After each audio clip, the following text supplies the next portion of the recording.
This video is brought to you by catbeast.com. Design your own custom snapbacks and hats.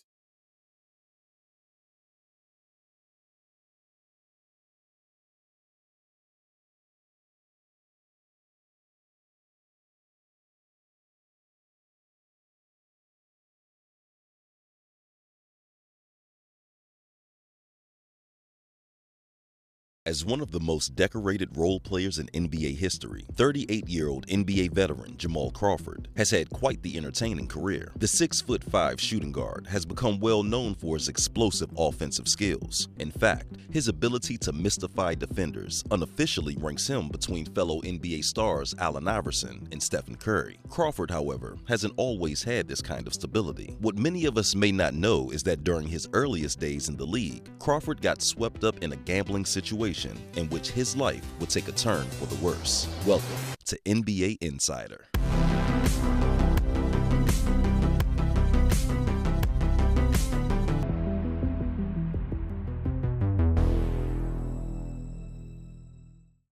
NBA player Michael Jordan's gambling exploits are legendary, so much so that when the NBA and gambling are mentioned in the same sentence, his name is not too far behind. For the public, do you have a gambling problem? No, I enjoy it. It's a hobby. If I had a problem, I'd be starving. I'd be hawking this watch. My championship rings, I would sell my house. I would do this. My wife had left me, or she'd be starving, or my kids would be starving. I do not have a problem. I enjoy gambling, but I think that people are trying to make it seem like I have a problem because they don't really know.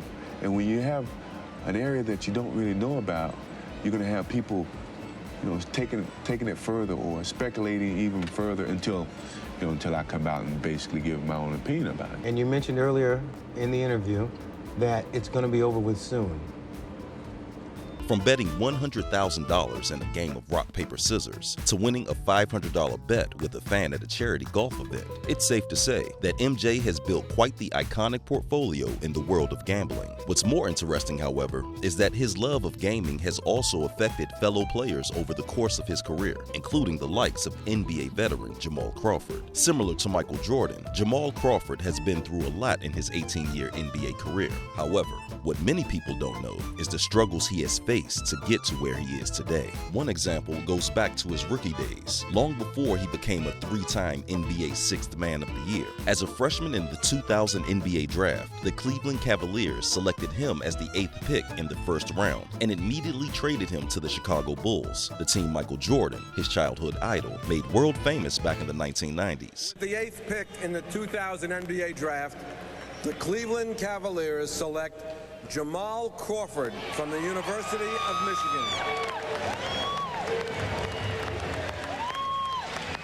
When he first arrived, Crawford instantly found himself admiring the city and, of course, its biggest athlete. During the summer of 2001, while Michael Jordan contemplated returning to the league to possibly play for the Bulls, a comeback he would eventually make with the Washington Wizards, he would frequently invite Crawford to play pickup basketball with him. In one of those instances, Jordan had asked Jamal to be his teammate as part of a regular pickup game at Hoops the Gym, an athletic club in Chicago. At the time, Crawford, just 20 years old, jumped at the opportunity to learn from one of the greatest NBA players of all time. In between his first and second year in the league, Jamal spent most of his time hanging with Jordan after hours, socializing with the legend. Over the course of 2 years, the duo played a vast amount of matchups while never losing a single pickup game. However, where things got really interesting was after the games came to an end. Following their games, Michael Jordan, along with many of his friends and associates, would typically go next door to his restaurant, 160 Blue, which was located next door to the gym where they worked out.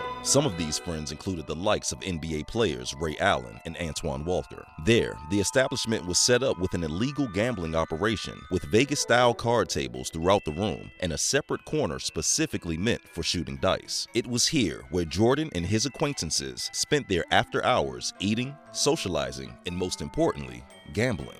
On this specific night, Crawford, with $2,000 cash in hand, decided to participate in what appeared to be an innocent game of craps with a group of half a dozen players, most of whom were professional gamblers. As one of the first shooters in the game, Crawford was up and down for a while, once holding about $10,000 in cash, more than he had ever won, before losing it all. Then he went down, way down. into a hole there was no coming back from. Despite losing most of his funds, Crawford became so addicted to the point that he was making bets with money he didn't have with a group of professional gamblers and high-profile millionaires who were used to getting paid on the spot. Regardless, he still decided to play, thinking that his chances of winning were high. After all, Crawford grew up on the game of craps in the streets of Seattle and LA, where he had won hundreds, even thousands of dollars when he was just a teenager. However, what he didn't realize was the damage the game would eventually cause to his confidence and, of course, his bank account. As the evening continued, Michael Jordan and Antoine Walker became enticed in a game of cards, while NBA player Ray Allen decided to partake in shooting dice with Jamal. As soon as he joined the game, Allen presented brand new cash, became the shooter, and began to play. At the same time, Crawford decided to bet some more money on his roll and lost again. As the evening went on, the two kept on going back and forth all night.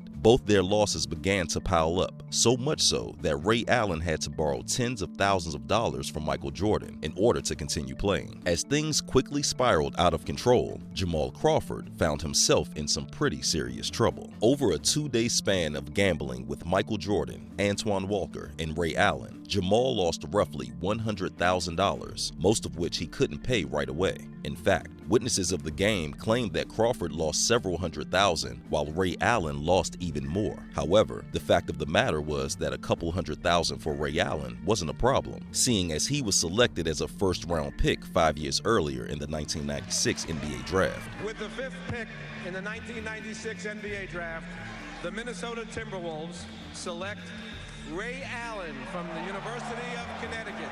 On February 10, 1999, following the 98-99 NBA lockout, Allen signed a 6-year, $70.9 million extension with the Bucks, making him the highest-paid player in franchise history at the time. So the money wasn't a problem. But for a 21-year-old Crawford, $100,000 was quite a bit of money. At the time, he was still in the first year of his rookie contract, which guaranteed him $8 million over 3 seasons. So unlike established veterans like Ray Allen, Antoine Walker, and a multi-billionaire in Michael Jordan, Crawford was in a much less convenient situation. So days after spending 2 nights throwing dice, Jamal Crawford still hadn't repaid his debts. Due to this, Aaron Goodwin, Crawford's agent at the time, received a phone call from one of the professional gamblers looking to settle his debt with Jamal. During the course of the conversation, he began receiving death threats aimed towards the NBA player. His agent recalled the conversation himself, saying that the gentleman on the phone claimed that the individuals Jamal had owed money were indeed willing to kill him if the money was not returned.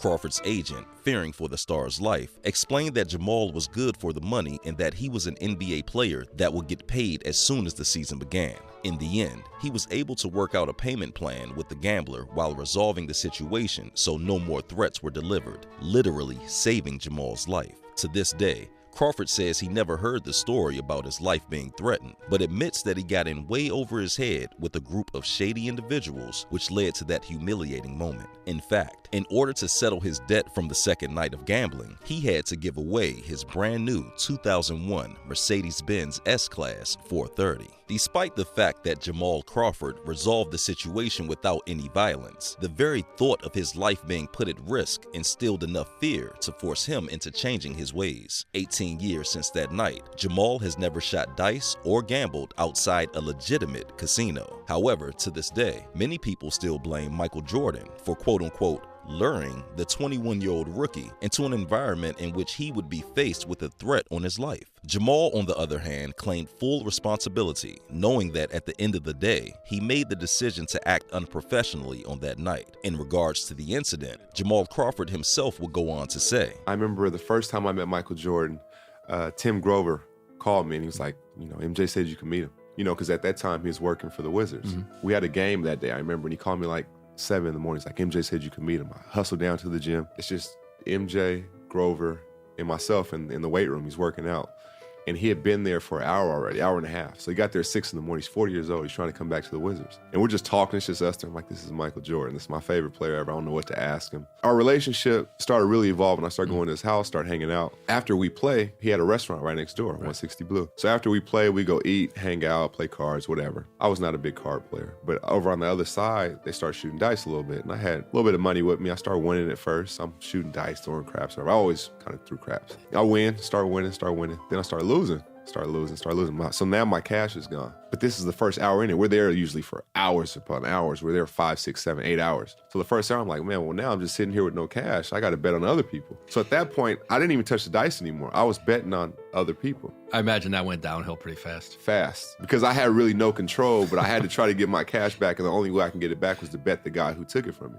So it's basically I'm on somebody's team, but I'm not really on their team. I'm really betting this guy. So MJ's over there. And then it got down, it got worse. I'm like, oh my gosh, now you're starting to sweat. You're like, what am I gonna do? And then he kind of was like, hey, that's enough. He said it from over there. Because it started getting like, oh man, he's losing. So he was like, hey, that's enough. And he stopped me actually. And that was it. I settled my debt with the guy, took my basketball out the car. That was it, and that was the story. So he didn't teach me that habit. He actually stopped me from that habit. Right. And the whole killing thing, I had never heard that part of it. Right. Like that was just that because you that owed took some on money life of its own. Yeah. Because there was some outstanding money for a little while. You had to get a little bit of a payment plan. Exactly. That there was going to be some consequences. Yeah, that was the consequences. But I mean that part had never reached me at all. So, but yeah, I definitely had to set up a payment plan. I was like, okay, well, I'll just give my car. So luckily, I learned that lesson very, very early. I was a rookie. I just finished my rookie year, so 17 years. I just learned that lesson early on in my career. I'm glad I didn't learn it later. In any case, this story just goes to show that even professional athletes can get in over their heads when it comes to gambling. Overall, for the 6'5" shooting guard, it was an important learning experience, one that can serve as an example for other players, especially when considering gambling is one of the quickest ways NBA athletes lose their money. Ever since that night, Jamal Crawford has gone on to have a long, decorated NBA career. So far, the NBA veteran has played for 7 different NBA teams, earned 3 Sixth Man of the Year awards, became the 4th player to score 50 points with 3 different teams, and the all-time leader in 4-point plays. A lot of growth has happened since that day, both in terms of Crawford's ability as a player to his decision-making as a professional, one that's a little more conservative with money at that. With that being said, it's safe to say that Jamal Crawford's gambling endeavor will forever go down as one of the craziest stories in NBA history.